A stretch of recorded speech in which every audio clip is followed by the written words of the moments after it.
Cette loi immigration portée par Gérald Darmanin qui sera discutée toute la semaine à l'Assemblée nationale et qui fait face à un premier obstacle qui arrive presque par surprise. C'est une motion de rejet portée par la gauche. Est-ce que la gauche va parvenir à torpiller la loi immigration de Gérald Darmanin? On en parle avec Benjamin Lucas, notre invité. Bonjour à vous. Bonjour. Député écologiste des Yvelines, membre de Génération, le parti de Benoît Hamon, et de la NUPES. Est-ce que la NUPES existe toujours d'abord? Bien sûr, et on en a encore plus besoin dans ce moment de grande confusion politique. Oui, bon, en tout cas, écoutez, on en reparlera et on continuera à chroniquer la NUPES. Motion de rejet déposée par vous-même contre cette loi immigration. À quel titre ?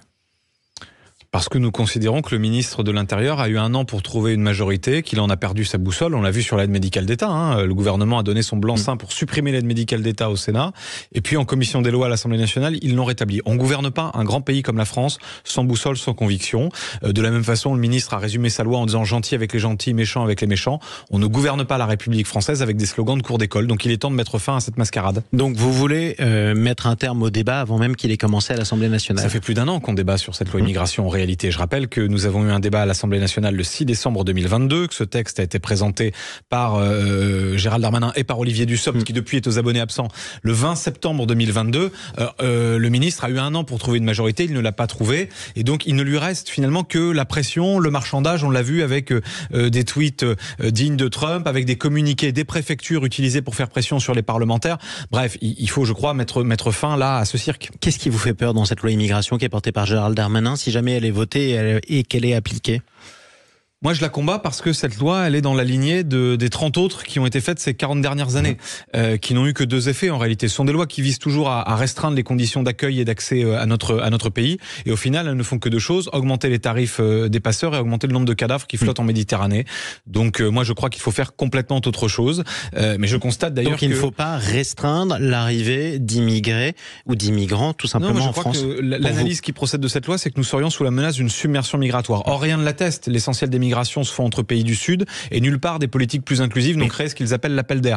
Donc moi, j'ai un désaccord d'analyse avec l'idée même au nom de laquelle on fait cette loi. Il y a je constate d'ailleurs que même ceux qui sont partisans d'une plus grande fermeté ne sont pas d'accord avec cette loi. Donc elle n'a réussi finalement à convaincre personne. Il y a malgré tout de l'immigration clandestine en France. Il y a de l'immigration tout court d'ailleurs. Et un certain nombre de ceux qui traversent la Méditerranée, vous avez raison, au péril de leur vie, le font aussi pour venir en France. Pour vous, il faut les accueillir tous? Moi, je pense qu'il faut accueillir ceux qui se trouvent là sur notre sol. D'ailleurs, la part des étrangers dans la population française n'a pas explosé ces dernières années.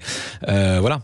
Donc, revenons aussi sur ce dont parle Gérald Darmanin. Vous parliez de tweets à la Trump. Alors, tous les jours, Gérald Darmanin parle de Monsieur X. Monsieur X, c'est un profil d'un immigré qui, d'après lui, sans sa loi, ne peut pas être expulsé malgré les larcins ou alors parfois les actes de délinquance qu'il a commis. Chaque jour, il donne un nouveau profil. 40 ans, vol à l'étalage depuis 10 ans, entré en France à 13 ans. Sans ma loi, il ne peut pas être expulsé. Est-ce que les délinquants entrés en France doivent être expulsés vers leur pays d'origine? D'abord, moi, je pense que quand on est représentant de la République française, quand on est membre du gouvernement, on est attaché à l'état de droit et à un certain nombre de principes. Moi, je suis opposé à la double peine. Je pense qu'il faut que les criminels, les délinquants soient condamnés, soient sévèrement condamnés quand c'est nécessaire. Mais je veux dire une chose, c'est que la fébrilité du ministre de l'Intérieur, que je comprends, il est potentiellement face à l'échec complet de sa loi et peut-être même de sa carrière politique demain.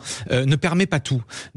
Voilà. Et on a vu, y compris des préfectures, être utilisées pour envoyer des communiqués, pour faire pression sur les parlementaires, qui prenaient des exemples dont j'ai cru voir quelqu'un qui aurait été condamné pour un délit routier à l'âge de 6 ans. Enfin, tout ça n'est pas sérieux. Il y a quelques exemples et quelques couacs sur Twitter.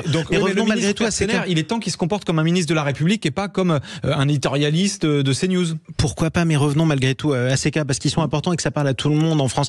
Est-ce qu'il est dans l'intérêt de la France de garder dans le pays des gens qui sont entrés, je parle de ceux-là, ceux qui ont commis des actes de délinquance de manière multirécidiviste en quelque sorte? Pourquoi ne pas les renvoyer dans leur pays? Il est dans l'intérêt de la France d'appliquer le droit, et il y a déjà un droit qui s'applique, y compris en matière, remplir des prisons surpeuplées, y compris en matière migratoire.